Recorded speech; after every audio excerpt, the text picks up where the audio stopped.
अगर घर में आरती नित्य अगर करते हैं आप घर में, या फिर घर में कोई पूजा पाठ भी करें और उसके बाद आरती करते हैं, आरती इसलिए किया जाता है क्योंकि हम जो घर में कोई पूजा पाठ किए हैं उससे पूजा पाठ में जो भी कहीं भी कुछ त्रुटि हो तो वह त्रुटि की पूर्ण करने के लिए, त्रुटि को पूर्ण करने के लिए आरती किया जाता है। क्योंकि अगर जो भी हम कुछ पूजा पाठ किए उसमें कुछ त्रुटि हो गई, जैसे कि कहीं पर हमें ये चीज की आवश्यकता थी तो वो हम चढ़ा नहीं पाए, कहीं पर हमें फूल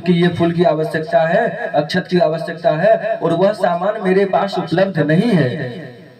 इसके लिए अगर हमारे पास सामान उपलब्ध नहीं है तो कोई बात नहीं है। उसके लिए सबसे अंतिम में जब पूजा पाठ कर लेने के बाद भगवान की अगर आरती कर लेते हैं तो आरती करने से कहा गया है पूजा की पूर्णता मानी जाती है। हम जितने भी पूजा किए हैं उसमें अगर कोई कमी हो तो वह पूर्ण हो जाती है।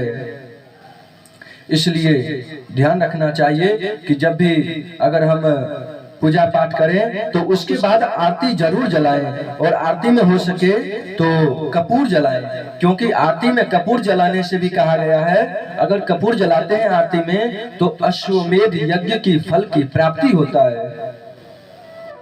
एक अश्वमेध यज्ञ की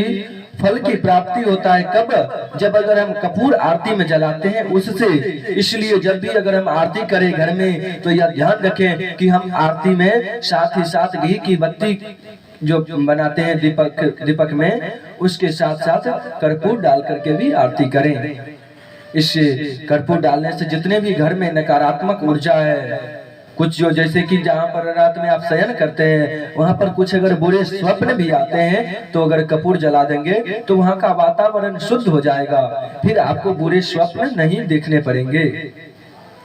और कभी दिखेंगे भी नहीं ऐसा करने से। और ध्यान रखें कि भगवान की जब अगर नित्य घर में आरती करें तो वहां पर 4 बार भगवान के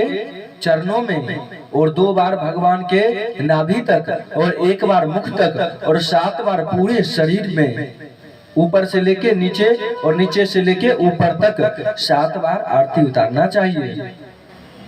यह बात का ध्यान रखें और साथ ही साथ भगवान को आरती करने के बाद कुछ मिष्ठान भोग प्रसाद यह सब लगाएं, फल फूल जो भी हो या भोग लगा के वो यह फलाहार हो गया। फिर उसके बाद जिसको कहते हैं राजभोग उसे भोजन, फिर उसके बाद भोजन करा करके फिर उसके बाद भगवान को शयन करा देना चाहिए। ऐसी दिनचर्या रखें तो फिर सही रहेगा। ठीक है।